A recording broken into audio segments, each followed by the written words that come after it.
Hi, ഇപ്പം പുലർച്ചെ 2 മണി. ഞാൻ ഇപ്പം നിൽക്കുന്നതേ ചാലക്കുടി KSRTC ബസ് സ്റ്റാൻഡിലാട്ടാ. നമ്മുടെ KSRTC എടുക്കുന്ന ഉല്ലാസയാത്രയുടെ ഇന്നത്തെ ട്രിപ്പ് നമ്മുടെ ഓർഡിനറി സിനിമ കണ്ടല്ലേ, ആ ഗവിയിലേക്കാണ്. ആ കാഴ്ചയും വിശേഷമായിരിക്കും നമ്മുടെ ഇന്നത്തെ വീഡിയോ.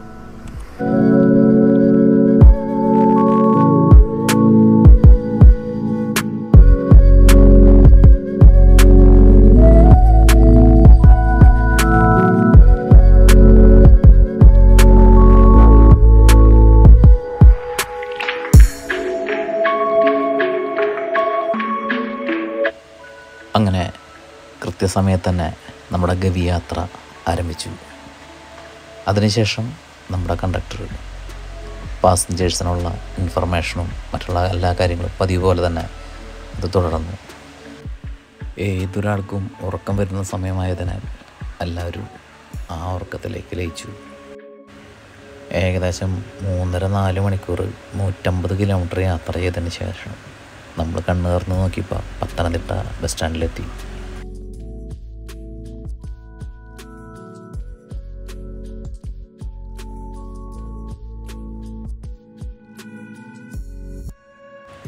ഈ ട്രിപ്പിൽ നമുക്ക് ആദ്യത്തെ ഒരു പോരായ്മ എന്ന് പറഞ്ഞാൽ നമുക്കിതൊന്നും വാഷ്റൂമോ മറ്റുള്ള സൗകര്യങ്ങളൊന്നും നമുക്കവിടെ ഉണ്ടായിരുന്നില്ല. സാധാരണ KSRTC ബസ് സ്റ്റാൻഡിലുള്ള അത് മാത്രമാണ് നമുക്ക് യൂസ് ചെയ്യാൻ പറ്റിയത്. അതൊരു വലിയൊരു പോരായ്മയായിട്ടാണ് എനിക്ക് തോന്നിയത്. യാത്രക്കാർക്കും അങ്ങനെ തോന്നി എന്നാണ് എൻ്റെ വിശ്വാസം.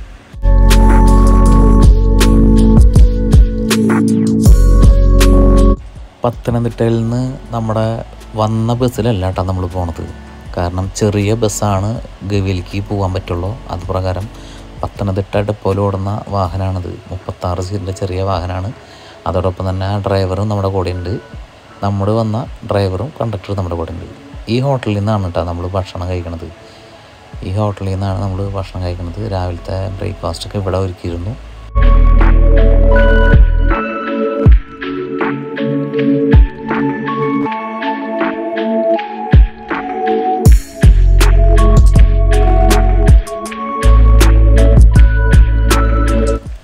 ഇവിടുന്ന് ഏകദേശം 98 കിലോമീറ്റർ യാത്ര ചെയ്താലാണ് ഗവിയിലേക്ക് എത്തുള്ളൂ കേട്ടോ.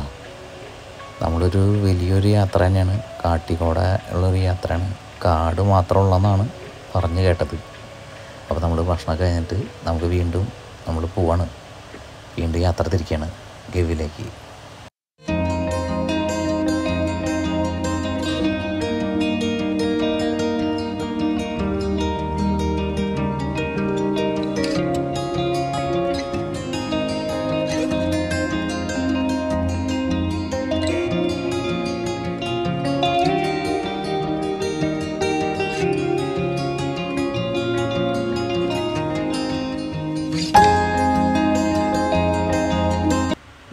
ഈ ഇടത് സൈഡിലേക്ക് നോക്കിയാൽ നമുക്ക് മനസ്സിലാവട്ടെ, ഒരുപാട് കൊച്ചു കൊച്ചു കുടലുകൾ ഉണ്ടല്ലേ. ഇതിവിടെ താമസിക്കുന്ന നമ്മുടെ കാട്ടിൽ താമസിക്കുന്ന ആൾക്കാരാണ് കേട്ടോ. അവർക്ക് ചെറിയ ഇതാണെങ്കിൽ പോലും മുകളിൽ ആണ് അവർ കൂടുതൽ താമസിക്കുക എന്നാണ് പറഞ്ഞേക്കുന്നത്. ഇവിടെ മൃഗങ്ങളും അങ്ങനെയുള്ള വരുന്ന കാരണം അവർ മുകളിൽ ഏർമാടങ്ങൾ ഒരുപാട് കെട്ടി വെച്ചിട്ടുണ്ട്. നമുക്കിങ്ങനെ കാണുമ്പോൾ കുറച്ചൊക്കെ കാണാൻ പറ്റും ഇവിടെ നിന്ന് ബസ്സിൽ പോകുമ്പോൾ. കാരണം ഫുള്ളും ഉൾക്കാടുകളാണ്. അല്ലാണ്ട് നമുക്ക് വലിയ ഇതല്ല. മുകളിലൊക്കെ നോക്കിക്കാൻ ഏർമാടത്തിലാണ് അവർ താമസിക്കുക. വൈകുന്നേരങ്ങളൊക്കെ ഏർമാടത്തിൽ പോയി താമസിച്ചിട്ട് രാവിലെയൊക്കെ പകൽ നേരത്തൊക്കെ താഴ്ത്തിക്ക് ഇറങ്ങി വരും. ഒരു പ്രത്യേക കാഴ്ചയാണ് കേട്ടോ. നമ്മുടെ ജീവിതത്തിൽ എൻ്റെ ജീവിതത്തിൽ കാണാൻ പറ്റിയൊരു ജീവിതമാണ്. വലിയൊരു കാട് തന്നെയാണ്. നമ്മളത് കാഴ്ചകളെന്ന് പറഞ്ഞാൽ ഭംഗി നിറഞ്ഞ കാഴ്ചകളേക്കാൾ കൂടുതൽ വലിയൊരു കാടിൻ്റെ ഉള്ളിൽ കൂടെ പോകണം. വലിയൊരു വനം അതുതന്നെയാണത്. അതുകൊണ്ട് നിങ്ങൾക്കിത് ഫുള്ളും വീഡിയോയിൽ നിങ്ങൾക്കത് മനസ്സിലാവില്ല. ഈ വഴിക്ക് വന്നാൽ തന്നെ നിങ്ങൾക്കത് മനസ്സിലാവുള്ളൂ.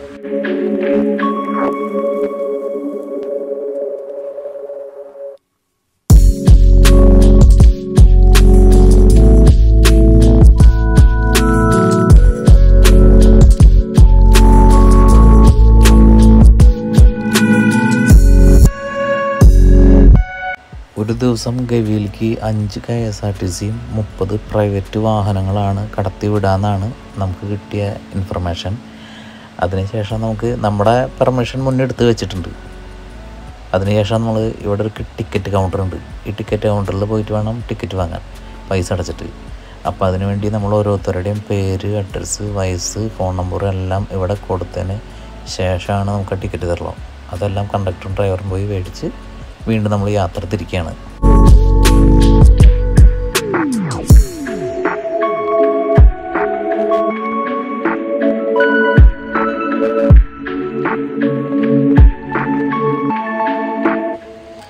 ഗവിയിലേക്ക് നമുക്ക് പെട്ടെന്ന് എല്ലാവർക്കും ചെല്ലാൻ പറ്റുന്ന സ്ഥലമല്ല. നമ്മൾ ആ ടിക്കറ്റൊക്കെ ഇതുപോലെ ഒരുപാട് ചെക്ക് പോസ്റ്റുകളും ഇങ്ങനെ ചെക്കിങ് കഴിഞ്ഞിട്ടാണ് നമ്മൾ കടത്തി വിടുള്ളൂ കേട്ടോ. ഒരുപാട് വെരിഫിക്കേഷനൊക്കെ ഉണ്ട്. അപ്പോൾ അത് ശ്രദ്ധിച്ച് വേണം പോകാനായിട്ട്. KSRTC ആയതുകൊണ്ട് ഇങ്ങനെ കുഴപ്പമില്ല. പിന്നെ അത് ഈ കാട്ടിക്കൂടെ പോകുമ്പോൾ ഇതേപോലെ കിടക്കുന്നുണ്ടാവും. ഈ മരങ്ങളൊക്കെ വീണും അതൊക്കെ നമ്മൾ തന്നെ മാറ്റിയിട്ടിട്ട് വേണം പോകാനായിട്ട്.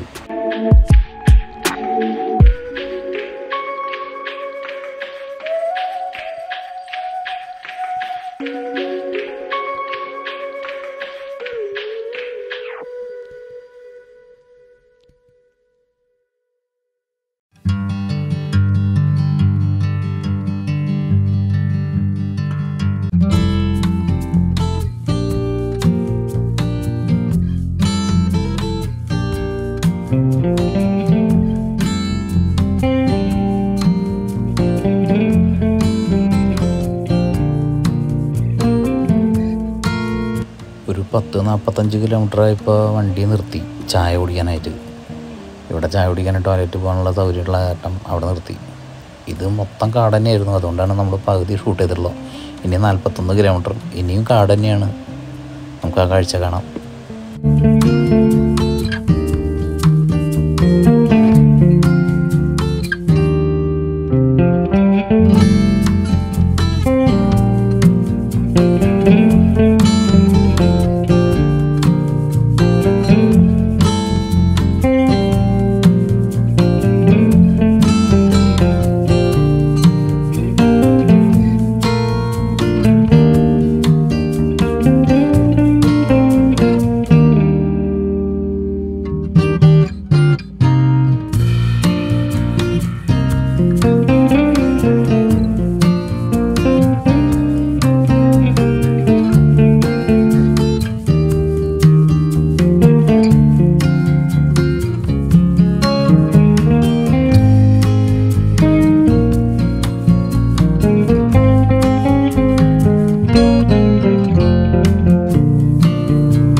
അരമണിക്കൂർ 1 മണിക്കൂറൊക്കെ കൂടുമ്പോൾ ഇങ്ങനത്തെ നല്ല അടിപൊളി ഡാമുകൾ കാണാം. അപ്പോൾ അവിടെ കാണാനുള്ള നിർത്തി തരും. അത് കാണാം. വീണ്ടും വണ്ടിയിൽ തന്നെ കയറാം, യാത്ര തിരിക്കുക.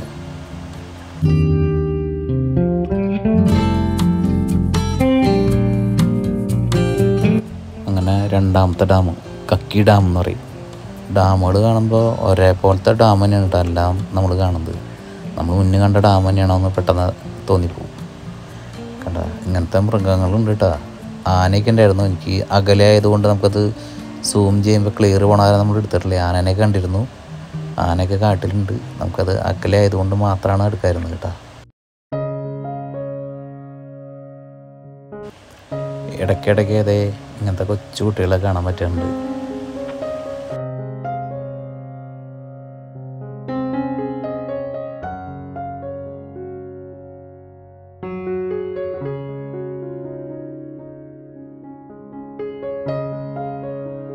ഇതിനടുത്ത ഡാം ആനത്തോട് ഡാം. ലെഫ്റ്റ് സൈഡിൽ ഇങ്ങനെ വെള്ളമൊന്നുമില്ല. പക്ഷേ അതിൻ്റെ താഴ്ച അത് ലെഫ്റ്റ് സൈഡിലേക്ക് നോക്കിയാൽ നല്ല വലിയ താഴ്ചയാണ്. അങ്ങനെ കെട്ടി നിർത്തി എന്ത് കാണാൻ പറ്റും വെള്ളം.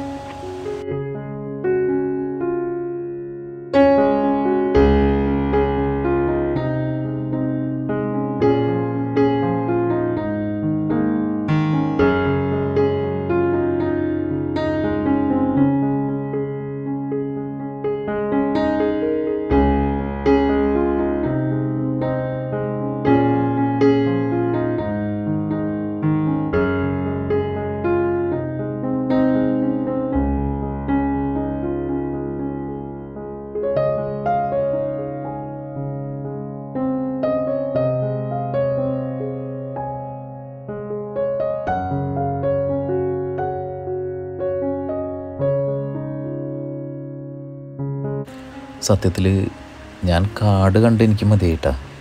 കാരണം കാട് അതുപോലത്തെ കാടാണ്, കൊടും കാട്. ഇവിടെ നോക്കിയാൽ ആനപ്പെണ്ണ കിടക്കണത്. ആനയൊക്കെ ഉണ്ട്, ആനയും എല്ലാം ഉണ്ട്. പക്ഷെ ഒരേപോലെയുള്ള കാട്. നമുക്ക് ഏകദേശം യാത്ര ചെയ്യേണ്ടത് 160 കിലോമീറ്റർ അടുത്ത് എനിക്ക് തോന്നുന്നു കാട്ടിക്കോടനെ യാത്ര ചെയ്യേണ്ടി വരും. 98 കിലോമീറ്റർ ഗവിയിലേക്കും, പിന്നെ അവിടുന്ന് റിട്ടേൺ നമ്മൾ ഈ വഴിക്ക് വരില്ല, വൺ വേ ആണ്, വേറെ വഴിക്കാണ് പോകുള്ളൂ. അത്ര ദൂരം കാട്ടിക്കോടനെ യാത്ര ചെയ്യേണ്ടി വരും എന്നാണ് ഡ്രൈവർ പറഞ്ഞത്.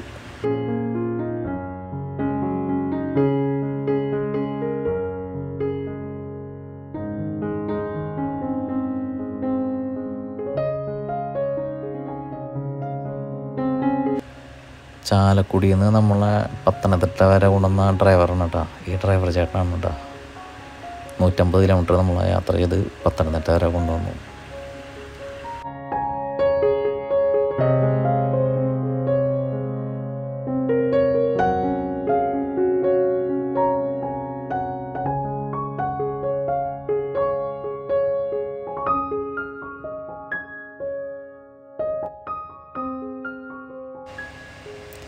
ഗവിയിൽ നിന്ന് ഫോറസ്റ്റ് ഡിപ്പാർട്ട്മെൻറ്റിൻ്റെ സാങ്ഷൻ മേടിക്കണം. അത് വീണ്ടും നമ്മുടെ കണ്ടക്ടർ ചെന്നു, ആളെ ചെന്ന് ഓടി ചെന്ന് പെർമിഷനൊക്കെ മേടിച്ച് വീണ്ടും നമ്മൾ മുന്നോട്ട് തന്നെ യാത്ര ചെയ്യും.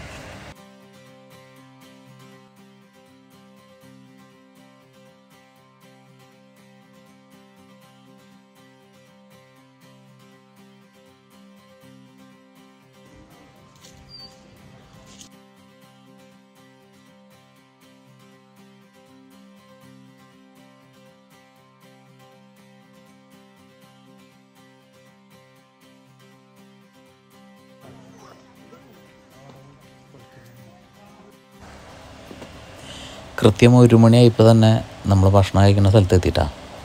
ഈ വലത്തെ സൈഡിൽ കാണുന്നതാണ് ഭക്ഷണം കഴിക്കുന്ന സ്ഥലം. ഇവിടെ താഴത്തേക്ക് ഇറങ്ങി കഴിഞ്ഞാൽ നമുക്കുള്ള ബോട്ടിങ്ങിനുള്ള സൗകര്യം KSRTC ഒരുക്കിയിട്ടുണ്ട്. അവിടെ ചില ബോട്ടിങ്ങിന് പോകണവർക്ക് ബോട്ടിങ്ങിന് പോകാം.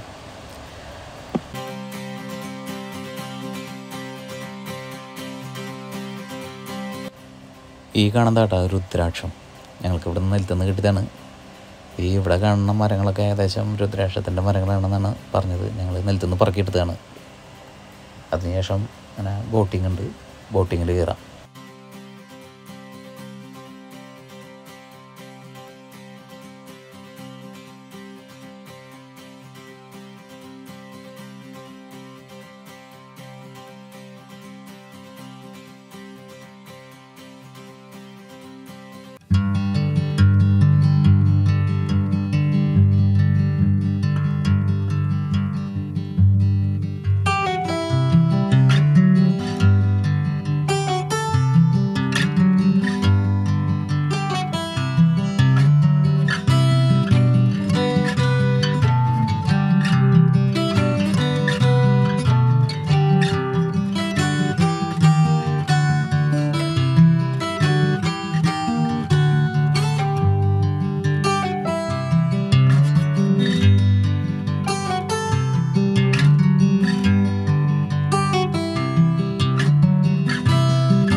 ഇനി ആരും ഗവി കണ്ടില്ല എന്ന് പറയരുതിട്ടാ.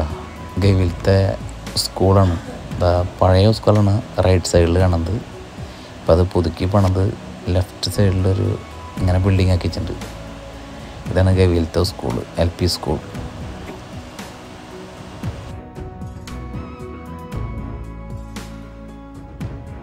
കഴിഞ്ഞാൽ ഓർഡിനറി സിനിമയിൽ കാണിക്കേണ്ടത് ആ വലത്തെ സൈഡിൽ ഒരു അമ്പലവും, അത് കഴിഞ്ഞാൽ ഒരു പോസ്റ്റ് ഓഫീസ്, നമ്മൾ നേരെ കാണുന്ന ഒരു പോസ്റ്റ് ഓഫീസ്. ഇതാണ് ഞാൻ കണ്ട ഗവി.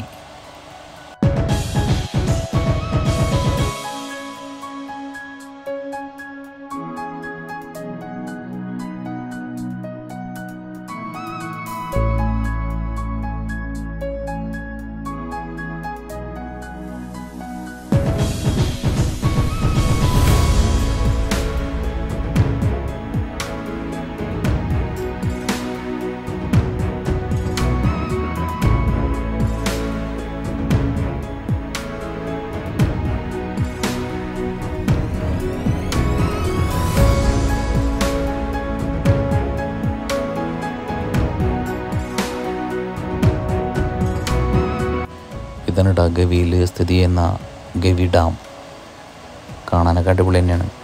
ഗവിയിലത്തെ ഡാമൊക്കെ കാണാൻ നല്ല രസമുണ്ട്. നമ്മൾ പ്രതീക്ഷിച്ച അത്ര ഗവി പോരാ എന്നുള്ള ഒരു വിഷമമുള്ളൂ. നമ്മുടെ മനസ്സിൽ വെച്ച് സങ്കല്പിച്ച് വന്ന ആ ഗവിയല്ല അത്.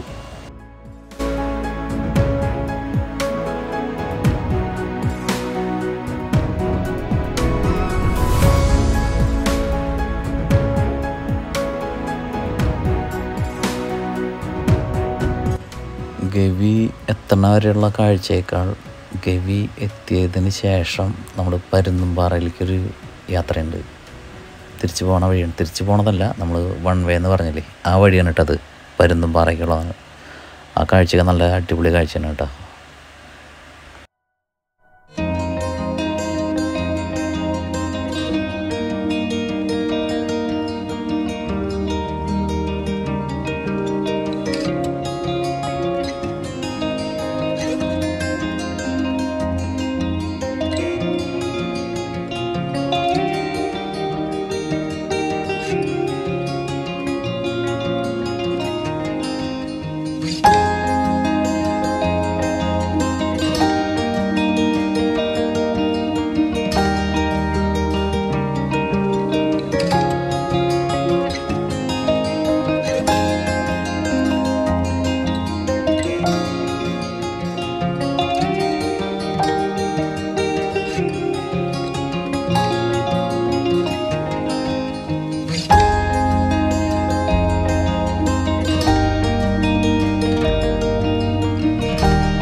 ഒരേ ഫോറസ്റ്റിൻ്റെ റേഞ്ചിൽ വരുന്ന സ്ഥലങ്ങളിലൊക്കെ നമ്മൾ ഇതുപോലെ റിപ്പോർട്ട് ചെയ്യണം.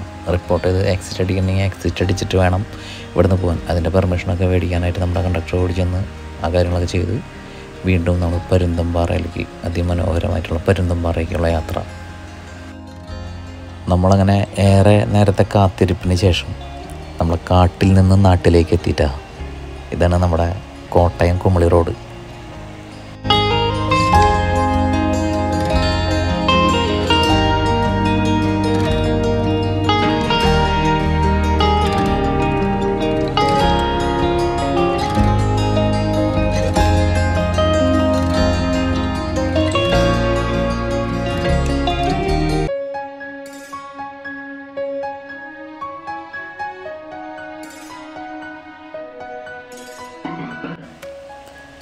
ഇവിടുന്ന് ലെഫ്റ്റിലോട്ട് തിരിഞ്ഞാൽ 4 കിലോമീറ്റർ മുന്നോട്ട് പോയാൽ പരുന്തുംപാറയിലെത്തും. അതിമനോഹരമായിട്ടുള്ള സൂയിസൈഡ് പോയിൻ്റൊക്കെയുള്ള പരുന്തുംപാറയിലേക്ക്.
ഏകദേശം 8 മണിയോടുകൂടി തന്നെ നമ്മുടെ പത്തനംതിട്ട ജില്ലയിലെത്തി. KSRTC ബസ് സ്റ്റാൻഡിൽ നിർത്തി. നമ്മുടെ ചാലക്കുടിയിൽ നിന്ന് പുറപ്പെട്ട അതേ വാഹനത്തിൽ അതേ ഡ്രൈവർ വീണ്ടും നമ്മുടെ ചാലക്കുടിയിലേക്ക്.